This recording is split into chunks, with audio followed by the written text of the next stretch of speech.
Mi nombre resonó a través de las luces del auditorio mientras cruzaba el escenario, con los ojos buscando cualquier señal de ellos.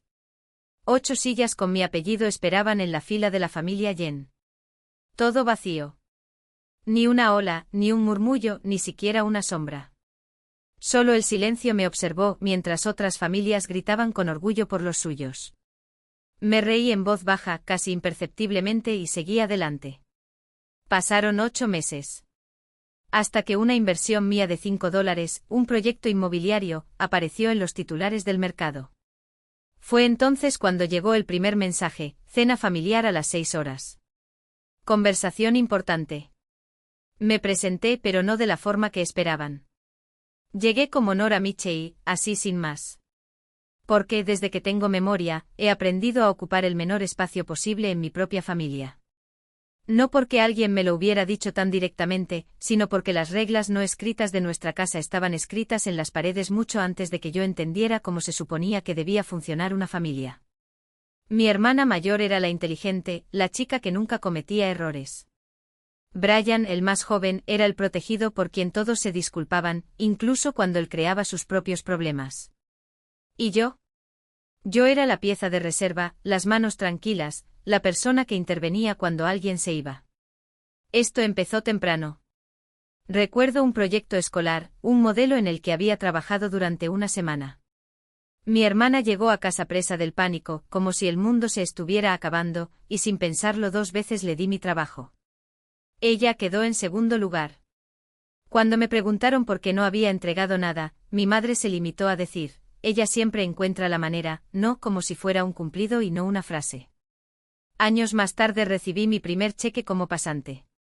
Comprar una pequeña herramienta de dibujo técnico sería mi primera apuesta seria por el sueño que apenas me atrevía a admitir. Pero antes de que pudiera abrir el paquete, mi padre me preguntó si podía pedir prestado el dinero para cubrir una factura que mi hermana se había olvidado de pagar. Tú eres responsable, dijo, metiéndose ya los billetes en el bolsillo. Tiene buen corazón, solo necesita tiempo. Asentí. Era más fácil que discutir. Incluso los cumpleaños seguían el mismo guión. Una vez hice un pastel de chocolate casero, tal como le gustaba a mi madre. Cuando mi hermana llegó tarde con una caja de dulces comprados, mi madre la besó y le dijo: siempre piensas en las cosas más dulces. Me quedé allí con las migas de pastel en las manos, consciente de que mi gesto había sido borrado sin que nadie se diera cuenta. Pero el cambio que me marcó para siempre, el que todavía siento como un frío peso de metal en el pecho, llegó años después, en un estudio diminuto que apenas podía permitirme. Era invierno, sin calefacción. Envuelto en 2 chaquetas, encorvado sobre una mesa de esquina desgastada, revisé los planos de una casa adosada que tenía intención de renovar. En el teléfono móvil aparecían notificaciones de pagos atrasados y los inquilinos se quejaban. No llamé para pedir dinero, solo para escuchar una voz, algún sonido de reconocimiento. Pero la respuesta no fue fácil. Los bienes raíces son para personas que entienden de números, Nora. Deberías intentar algo más. Y colgó. Esa noche las costuras de mi maletín negro se rompieron. No lo arreglé. Me senté a la tenue luz de la lámpara, cosiéndolo a mano, la aguja temblaba con cada puntada. Esa carpeta se convirtió en mi amuleto, acompañándome en todos los proyectos que vinieron después. Hasta el día de la graduación.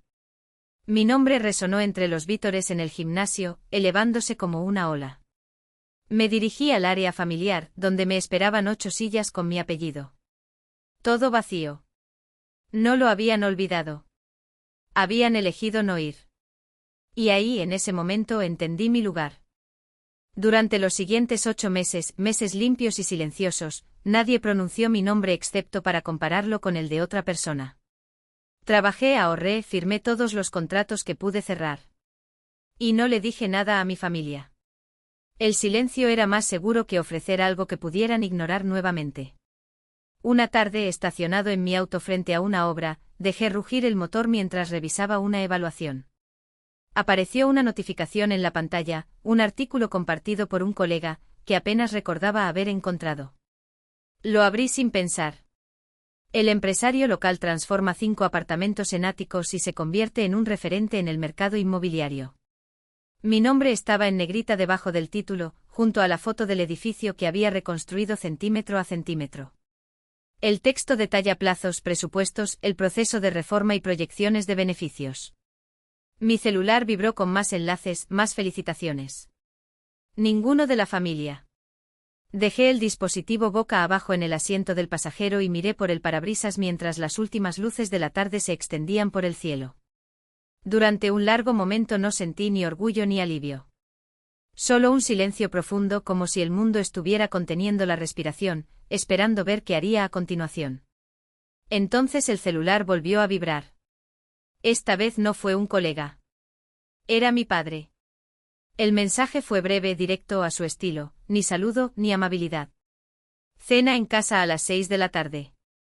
Conversación importante. Nada de ¿cómo estás?, nada de felicidades. Solo una citación. Siguió otro mensaje, no llegues tarde. Sostuve el celular entre mis dedos, sintiendo el peso de esos 8 meses de ausencia a través de la pantalla. Esta no fue una reunión. Fue una transacción familiar encubierta. Por un momento contuve la respiración, como había aprendido a hacer hacía mucho tiempo. Respiré profundamente por la nariz, dejé caer los hombros y escribí la única respuesta que merecía: allí estaré. Dejé el teléfono en el asiento, encendí el motor y me fui mientras las luces de la ciudad empezaban a parpadear en el crepúsculo. No importaba lo que quisieran de mí. Ya me habían dado algo valioso sin darme cuenta, la prueba de que solo se acordaron de mí cuando el mundo los obligó. El mensaje permaneció allí, en la pantalla, mucho después de que se apagó el rugido del motor. Me quedé en el crepúsculo con las manos todavía en el volante, el plástico frío vibrando ligeramente, como si resonara algo que solo yo podía oír. El celular volvió a vibrar. Otra notificación, otro artículo compartido, otro mensaje de felicitación vacío, como si el mundo se hubiera despertado de repente con algo que decir. Mi familia, después de meses de silencio, también encontró palabras. Pero no volvería a casa. Aún no. En lugar de eso, giré el volante hacia el estacionamiento detrás de mi oficina, un lugar en el que ninguno de ellos había puesto un pie. El cielo se hundió en un gris nacarado, tan sereno que casi te convencía de que la calma era real. Apagué el motor, subí las escaleras y dejé que la pesada puerta se cerrara de golpe detrás de mí. El zumbido de las luces fluorescentes penetró hasta los huesos, tan familiar como una cicatriz. Dejé la carpeta negra sobre la mesa, la misma que cosí a mano hace años, una noche en la que me prometí que algún día tendría algo que valiera la pena guardar allí. Las costuras seguían en pie, una marca del tiempo, un recordatorio de cuando aprendí que las cosas valiosas no se regalan, se ganan. Lo abrí lentamente. Los papeles se deslizaban unos sobre otros, contratos, informes, gráficos de progreso, cada hoja era una parte de mi vida organizada por fechas y firmas. Ninguno de ellos le debía nada a mi familia. No estaba enojado. No sentí triunfo. Sentí precisión. Encendí el cuaderno. El suave ruido del ventilador llenó el espacio mientras mis dedos se movían solos, revisando proyectos, confirmando pagos, marcando entregas para las próximas 6 semanas. Trabajamos de una manera que nadie lo había hecho nunca. Correos electrónicos respondidos, hojas de cálculo archivadas, mensajes eliminados. La eficiencia me golpeó como un latido sordo. Eran las 6:42 de la tarde cuando me levanté y crucé la oficina hacia la larga ventana que daba a la ciudad. Del otro lado de la calle, los edificios ya encendían sus luces internas, transformando sus fachadas en láminas doradas.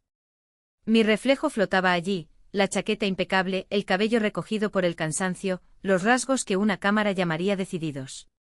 Era una cara que se había ganado cada centímetro de ese ático de $5 millones, el mismo que mencionaba el artículo. Observé mi propia respiración sobre el cristal. Hacía tiempo que no hacía eso. El celular vibró sobre la mesa. Otro mensaje, esta vez no de mi padre, un desconocido de una empresa del centro, felicitándome por el apartamento. Lo dejé temblar. 10 segundos después, otra notificación. Un periodista. Luego uno más. El aparato se retorcía sobre la madera como un animal nervioso. Lo puse boca abajo y silencié el sonido. Volvió el silencio. Eso era lo que importaba. No su ruido. Mi plan ya estaba en marcha. Me senté de nuevo y saqué el expediente de adquisición que había completado esa mañana, el resultado de 4 meses de negociaciones, docenas de visitas al sitio y noches interminables hablando por teléfono con inspectores. Fue sin duda la compra más importante que había hecho en mi vida. Y no se me escapaba el hecho de que ese barrio era una parte clave de los planes de desarrollo del distrito. Oficialmente no sabía lo que querían mi padre y Gerels. Pero el mundo de los bienes raíces es pequeño, especialmente en Seattle. Cuando bajas la cabeza y escuchas el murmullo de los trabajadores, los susurros entre los intermediarios, la información que fluye como agua bajo las puertas. Pasé el dedo por el borde de la última página firmada, sintiendo la tinta aún fresca que me había presionado horas antes. Querían que apareciera en la cena. Querían algo de mí. Algo grande. No había necesidad de confrontación. Necesitaba claridad. Releí cada cláusula, cada nota a pie de página, cada condición final. Luego metí todo el paquete en la carpeta negra y lo aplané con la palma de mi mano. Ahora me sentía diferente, como si estuviera sellando un destino. Cuando el reloj de la pared marcó las 7:19 de la tarde, las ventanas ya se habían vuelto de un azul marino intenso. Alcancé el abrigo, pero me detuve. Parecía innecesario. Demasiado personal. Lo dejé en la percha y me fui solo con la carpeta en la mano. Las luces del pasillo se apagaron detrás de mí mientras caminaba. Afuera, mi Honda, con su pintura desgastada, captaba los últimos reflejos de la calle. Lo abrí, coloqué el maletín en el asiento del pasajero y me puse al volante. Por un momento vi respirar la ciudad, los semáforos parpadeando, el viento arrastrando las últimas hojas de otoño, las sombras alargadas de los edificios que yo mismo había renovado. Todo lo que construí nació de esta quietud. A la entrada de la autopista, la ciudad se desplegó ante mí como un mapa que ya había memorizado. Pasé por los edificios que renové, las esquinas donde esperaba autobuses que nunca llegaban a tiempo, las cuadras que caminaba cuando mi familia se olvidaba de ofrecerme transporte. Cada hito era una línea en mi currículum. Ellos no estaban allí.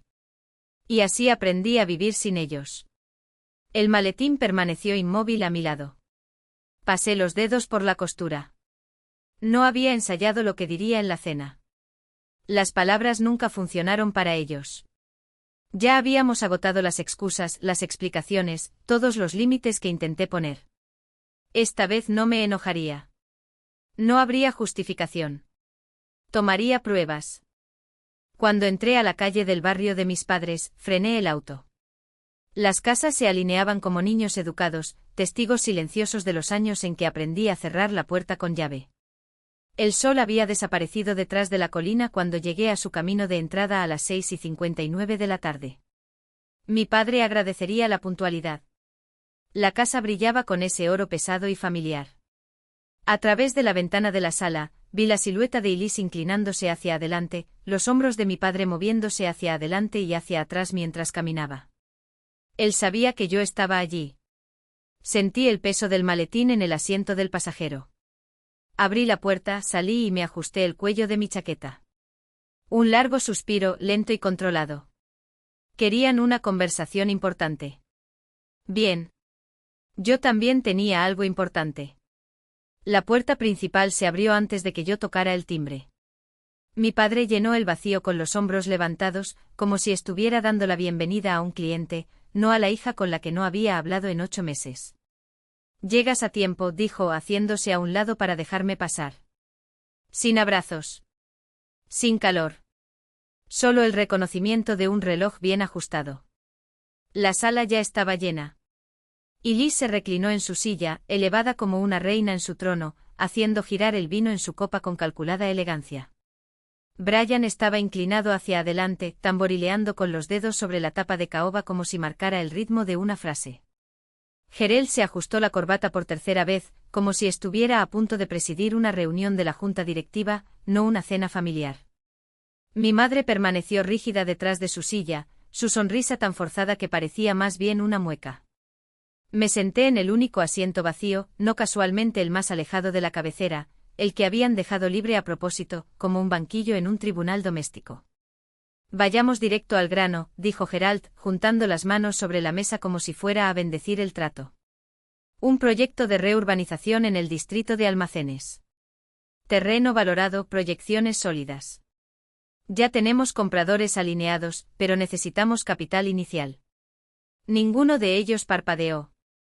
Ni siquiera cuando la palabra familiar quedó suspendida en el aire como un cheque en blanco. Una sociedad, completó mi padre con los ojos fijos en los míos. Tú traes el dinero, nosotros lo gestionamos.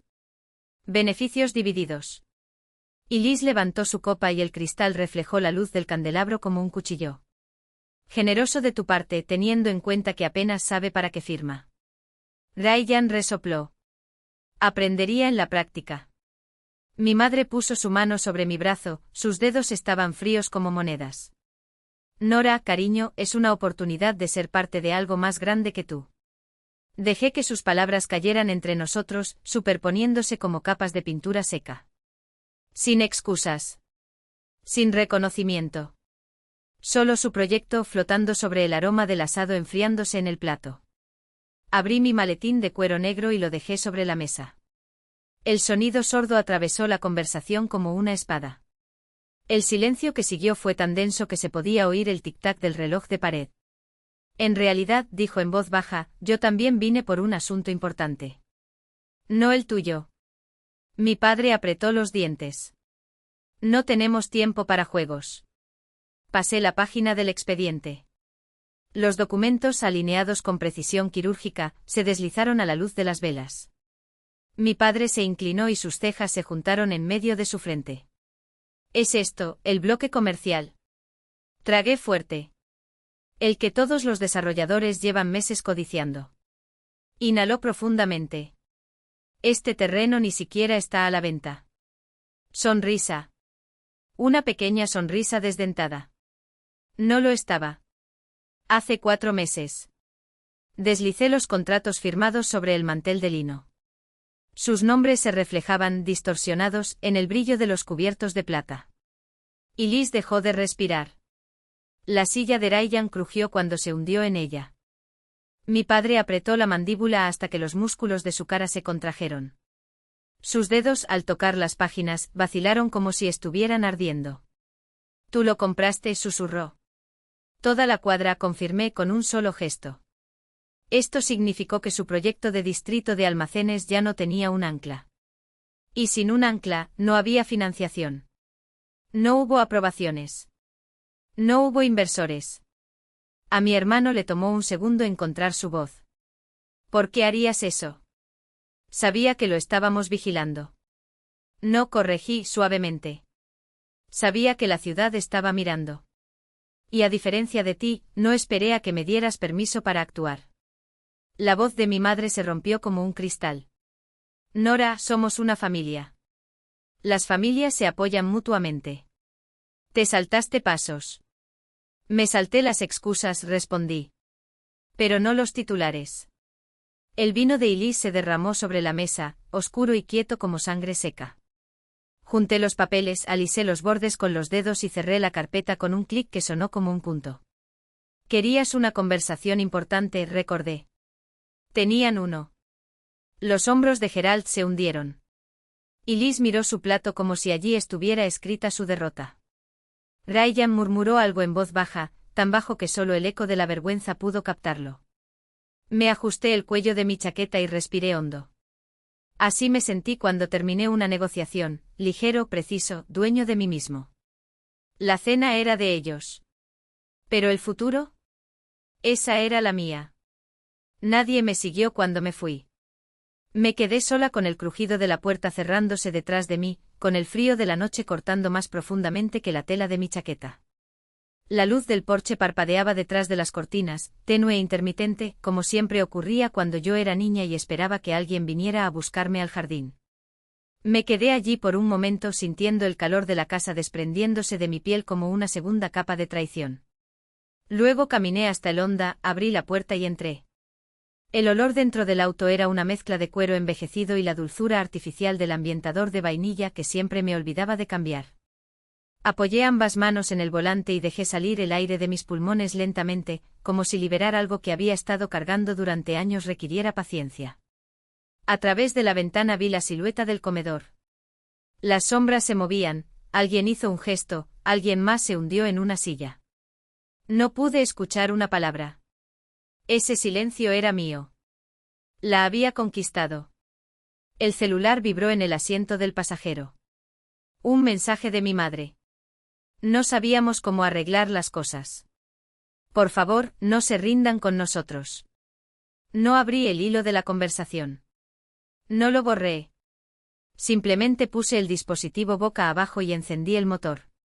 El camino de regreso fue el mismo camino que había tomado miles de veces, más allá de la tienda donde Liz se me dejó esperando en el frío mientras ella reía con sus amigos, más allá del parque donde Ryan se jactaba de ser el rey del equipo mientras yo entrenaba solo hasta el anochecer, más allá de la colina que parecía el Everest a los 16 años cuando la escalé cargando con mis propias decepciones. Ahora, cada lugar parecía más pequeño. Como si perteneciera a una versión de mí mismo que ya no reconocía. Cuando la ciudad apareció frente a mí, me recibió con sus luces blancas y doradas, alineadas como una promesa. Mi edificio brillaba al final de la cuadra, la fachada de vidrio reflejaba las farolas en interminables fragmentos. Estacioné, tomé el ascensor y abrí la puerta. El silencio dentro de mi departamento era diferente. No había tensión adherida a las paredes, ni frases a medias flotando en el aire. Solo espacio. Por supuesto. Abierto. Dejé la carpeta en la isla de la cocina. La luz se refractaba en los bordes metálicos, proyectando una fina sombra sobre el mármol. Lo recorrí con el dedo y recordé la noche en que en mi primer apartamento diminuto, me cosí un desgarro de la falda con los dedos entumecidos por el frío. En ese momento parecía un castigo. Hoy era simplemente claridad. Apoyé la frente contra el frío cristal de la ventana panorámica. Abajo la ciudad permanecía tranquila, honesta como mi familia nunca lo había sido. Por primera vez no sentí la necesidad de dar explicaciones a nadie. Finalmente entendí que el peso no estaba en el silencio, sino en aquellos que insistían en romperlo. Miré por última vez el paisaje iluminado. En el cristal no se reflejaba la ciudad, sino mi propia silueta, erguida, entera, finalmente mía.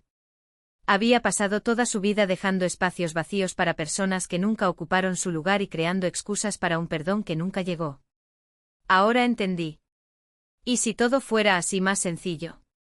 Los límites no son mala educación, son puertas silenciosas que cerramos para que la vida finalmente pueda respirar. Apagué la luz y dejé que la habitación se hundiera en la oscuridad que merecía, pacífica, conquistada.